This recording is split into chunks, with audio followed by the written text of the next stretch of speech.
The following story has been brought to you by StoriesToInspire.org. When I was a young man, I just got married. I went to my uncle's home for a July 4th party. I'm sitting there in the house, and the party is beautiful. We're on the 30th floor overlooking the East River. I think it was East River, where they do the fireworks. So if the fireworks show is beautiful, if you can imagine what that looks like when you're 30 floors up in the sky and the fireworks are exploding all around you. Could you imagine? Amazing.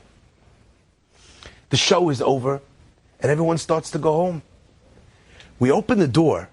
I'm there with my family, with my new wife, with all of my extended family, my brothers, my sisters. I'm the oldest in my family. So all of my single brothers and sisters are there with my parents. We walk out into the hall of this giant high-rise building, and the hallway is packed with people. The elevators are jammed. We start moving our way down the packed hallway of the 30th floor to the stairwell. Maybe we'll walk down. The stairwell is crammed with people all the way down. Can't leave. My father had to get home.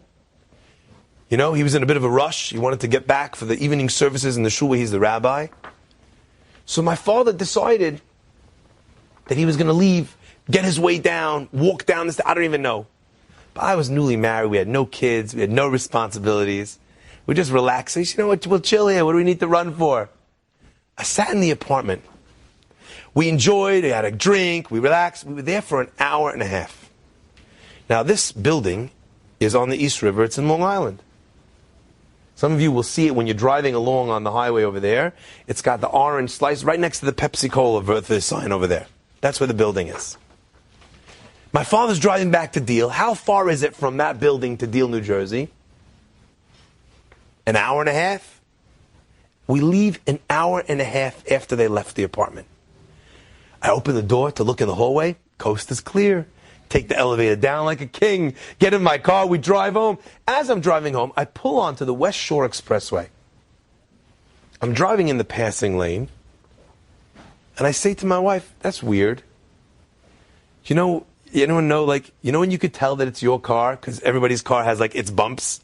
The bumper is smashed in on that side. Or you have, the weird, bumper sticker, like, my child is an honor roll student, or my child beat up your honor roll student, stuff like this, So I look up and I say to my wife, I think that's, my wife says it's impossible. They left an hour and a half ago. They should be home already. We're only 20 minutes, 30 minutes away from... Anyway, I pull up next to the car. I look in the car. It's my father. I can't believe it. I honk the horn. My father looks up. I waved to him with this weird, what? We didn't have cell phones. Waved to him. Waves back. Don't understand. Go home. The next morning I get to shul. And I woke up to my father. And I said, Abba, what happened last night? He says, what do you mean what happened? I said, last night I was driving home. I saw you in the lane. I come up. I waved. Hello. You waved me, waved back, but what's it called? But you left an hour and a half before. You should have been home already. My father goes white. And he says, that was you? I was like, what? I said, yeah, it was me. He says, you don't understand.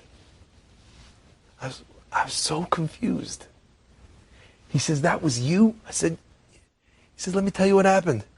I was driving home. It was so late. It took us so long to get out. I fell asleep while I was driving the car. And all of a sudden, someone honked their horn next to me, woke me up, waved to me. I waved back to say thank you to him for saving the lives of my wife and 8 children. That was you? This is not physically possible. They should have... Did he get lost? But has anyone here ever fallen asleep at the wheel? For a second. Your car starts to drift. What do you have, 1 second, 2 seconds before you run into the guardrail?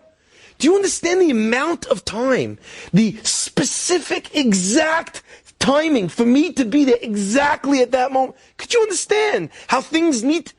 That's what it means when we talk about the fact that God runs every aspect of this world. So when we come and ask Him for life, we're asking the person, the being, God forbid, not a person, the being that runs everything. But Hashem asks us only for one thing in return. You want to plug into me for life, for blessing? Don't ask. You don't need to ask.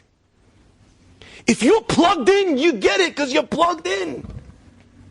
Zochrenu lechaim, we ask for life. Leman chalukim chaim. Once we're connected with you, it happens automatically.